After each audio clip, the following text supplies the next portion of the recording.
Alrighty guys, my name is Litzy Acevedo. My alter ego, or how most of my students know me as, Miss A. I will be talking today about teachers are getting underpaid and overworked. Teacher is defined as, the specific Google definition is a person who provides instruction and education. Something that I find fascinating is constantly I'm hearing from fellow peers that they don't want to continue with education. They're like, one, I don't want to be overworked. Two, the pay is very low. And we got to think about, what's going on there? If a lot of us are dropping off from the education route and going different routes. And basically, in this era, we're kind of being mistreated.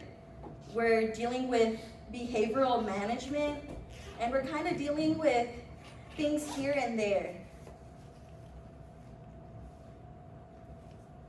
And basically, I'm gonna say, currently in LBUSD, there's 35 students per class with one teacher, of course. And basically, if you were a babysitter, you would get paid for $20 up for like each kid that you have. While a teacher gets paid around $40 to $60 per hour, which runs about $2 per student.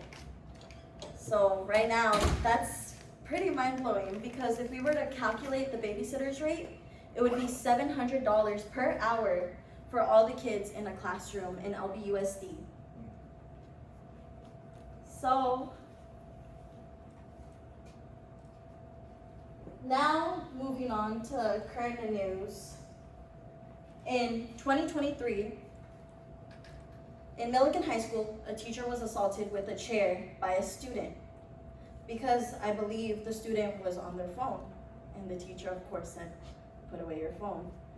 Also in 2023, at Wilson High School, a student brought in a gun and was arrested.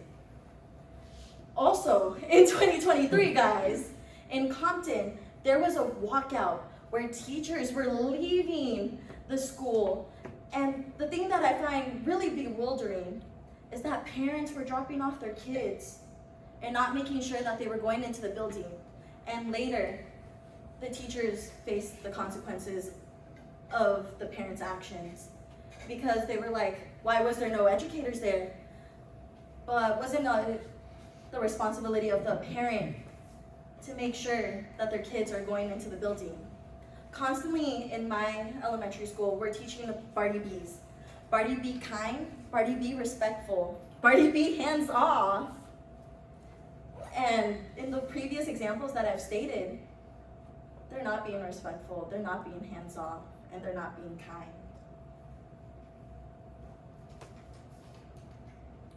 Now, I'm gonna list some studies from Indiana University.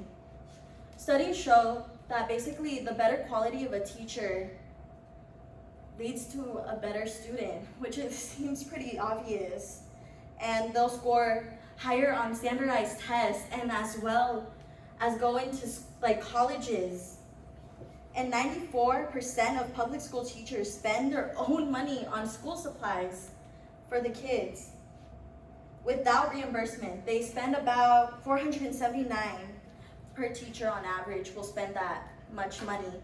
And this study was done by Indiana University. And I just want to say, I get it.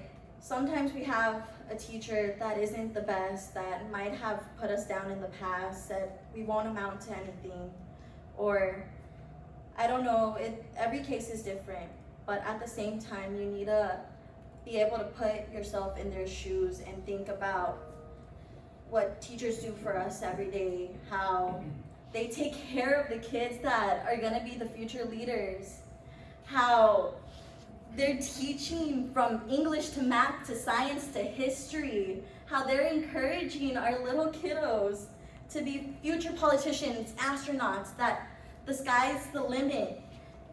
And not to add on, but like as well, they're protecting our kiddos. They're providing a safe environment where our kids can be safe to grow and not feel judged.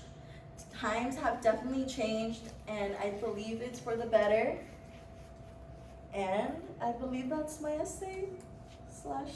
Thank you guys.